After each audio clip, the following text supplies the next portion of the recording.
her genius was working with the genius of Aaron Dessner on making, the strongest set of lyrics and songwriting that, she's ever had, really. Yeah, yeah. Her and Joe and Aaron wrote the song. We're like, we want you to sing this part. I was like, this feels like going to the theater. Like, this is kind of awesome. Yeah. I added my little bits here and there, but. And so when we got the recording back, we had no idea what he was going to do. And when we heard that part, it was just like hands on face, faces melting. So you can do nothing but stand in awe of how Exile came together. Hear Justin and Taylor share how the fan favorite folklore track came together in this video.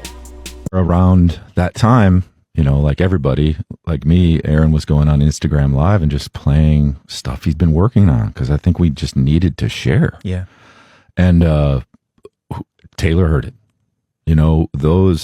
Again, all the glory goes to Taylor for hearing as a songwriter what music she wants to make. But like, those songs are Big Red Machine demos. Amazing. At their core, you know what I mean? And then her genius was working with the genius of Aaron Dessner on making, the strongest set of lyrics and songwriting that, she's ever had, really. Yeah, yeah. And so during that process, I'm just sort of like watching it happen. And to me, it was very much like seeing Taylor enter our whole universe. Of course, there's no one bigger, and we're all bowed down to her, But to see her come into that, it was almost like I couldn't stop blinking. I was like, this makes so much sense. The love and community that Aaron had showed me over these years, and what we'd done with Big Red Machine and people and all the events that we had done, Taylor was just stepping right into it and flawlessly taking it. And then Aaron hits me up and is like, so, Butto, I think there's a song, that Taylor would like you to sing. And I was like, Taylor? He's like, yeah, I haven't told you yet, but, taking some of the songs and she's writing to them.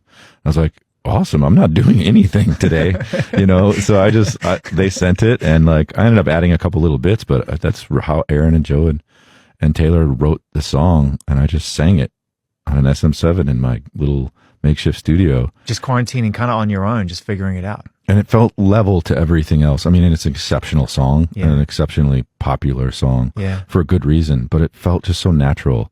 And I'm so thankful for that opportunity just to have worked with such an amazing artist. I love the Taylor song a lot. Mm-hmm. And it was also a rare time where like they wrote the song. Mm-hmm. Her and Joe and Aaron wrote the song. We're like, we want you to sing this part. I was like, this feels like going to the theater. Like, this is kind of awesome. Yeah. I added my little bits here and there, but no, it was just so enjoyable. And I did it on my own in COVID, and I was sort of just like looking out the window. There was like a bird watching me do it. And I'm like, this is just me. Cool. I get it, but then when he goes, so step right out, and he does that Justin Vernon thing.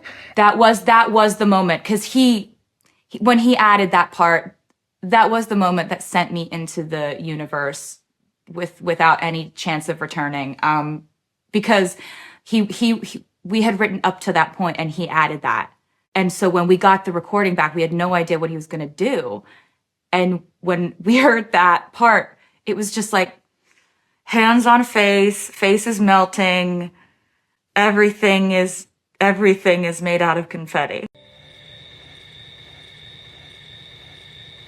I only wish our other two co-writers were here, Justin Vernon and William Bowery.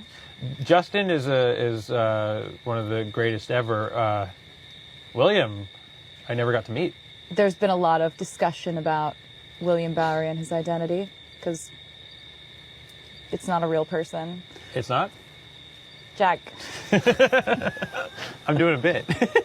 The bit, that would have gone on forever. What? Who? When? So, William Bowery is Joe, as we know. And Joe plays piano beautifully, and he's always just playing and making things up and kind of creating things. And Exile was crazy because Joe had written that entire piano part, that dun dun dun dun dun dun dun dun dun, and it was singing the Bon Iver part, that I can see you standing, honey, with his arms around your body, laughing, but the joke's not funny at all. And Lyrics too? Yeah, he was just singing it the way that the whole first verse is. Wow. And so I was entranced and asked if we could keep writing that one. And it was pretty obvious that it should be a duet because he's got such a low voice and it sounded really good sung down there and in that register. And then we're really, really, really big Bon Iver fans, and So cool. we know that Aaron knows him.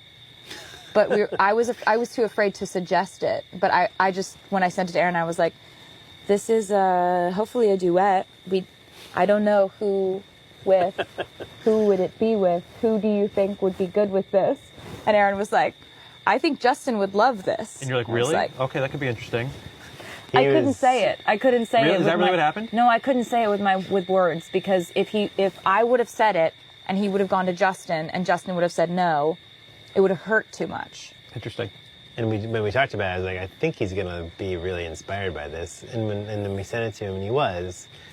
And then the process of working on it and what he sent back, and he wrote, like, you didn't ask him to write anything, but he wrote this, like... He wrote this amazing bridge. He wrote, so step right out, there is no amount. And, like, that whole bit.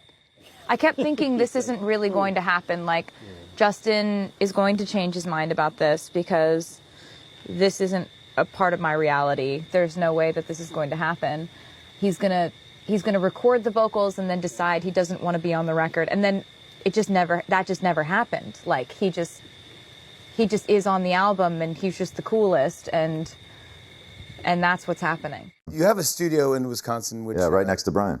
where all artists travel just to go to this studio, and you have your own albums that you've done there, but you've worked with Eminem, Taylor Swift. By the way, Taylor Swift, obviously we love her, but your songs with Taylor Swift, she just played it on the Eras tour, and all of these kids are screaming your song and doing you.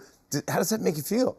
Out of body. I was like, I sadly didn't ever get a chance to sing it with her on her tour. She got to come sing it with us, but I saw those clips and I'm like, gosh, they sound better than one of me can sound. So like, No. I mean, really, like, it was pretty powerful to just see that and to hear how that sounded is amazing. I just love that you do those things and you try those things and then it just ends up getting giant.